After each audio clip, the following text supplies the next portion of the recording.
Thank you so much for tuning in. I am NimbleThor and welcome to my 5 games in 5 minutes review series where I run through the 5 mobile games I played last week, adding as much info about each one as possible, all in less than 1 minute per game. I've saved my personal favorite game of the week for last, so be sure to stick around for that. And with that said, let's get to the games. Sdorica by Ryak, the Demo and Citus developers, is a fantastic looking story-driven gacha RPG with no energy system and a very unique combat where we have to match orbs, which color corresponds to a hero in our team, with each hero having 5 different types of attacks, which makes the combat quite entertaining. It's a bit match-3-like, but in a good way. Honestly, as with any gacha game, the randomness of unlocking new heroes makes it a bit pay to win, but since there is no multiplayer, it's really not a big deal in this game. I would definitely recommend checking this out if you've ever considered trying a gacha RPG. It's a solid game. The game requires online access, takes up 1.3 gigabytes of space, is out both on Android and iOS, and my final verdict is that you should definitely play it.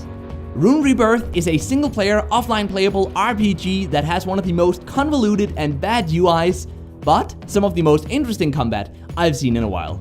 We pick a skill, and then we have to tap the correct signs shown on the screen in the correct order as fast as possible.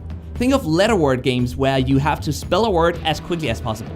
Going on adventures, unlocking new skills, upgrading existing ones, and crafting potions makes the game very interesting. And if you feel lucky, you can even waste all of your gold on lucky games at the local Raven bar. The game has several in-app purchases to buy the premium currency, but it is in no way heavily monetized, and the game is just as enjoyable without ever spending anything. The game is offline playable, it takes up 257 megabytes of space, is out on Android and iOS, and my final verdict is that you should definitely play it.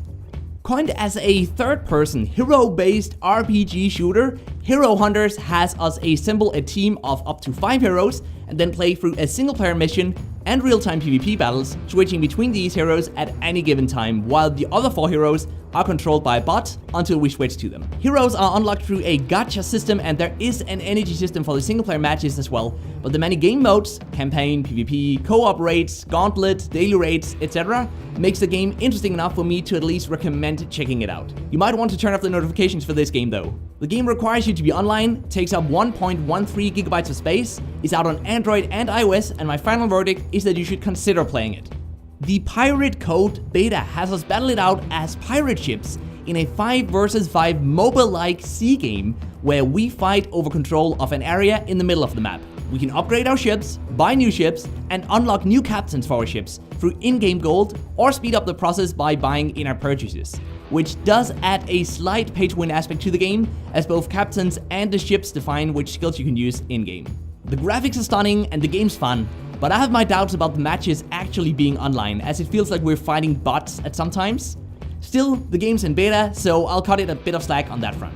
The game requires online access, takes up 171 megabytes of space, is out on Android only during the beta, and my final verdict is that you should consider playing it.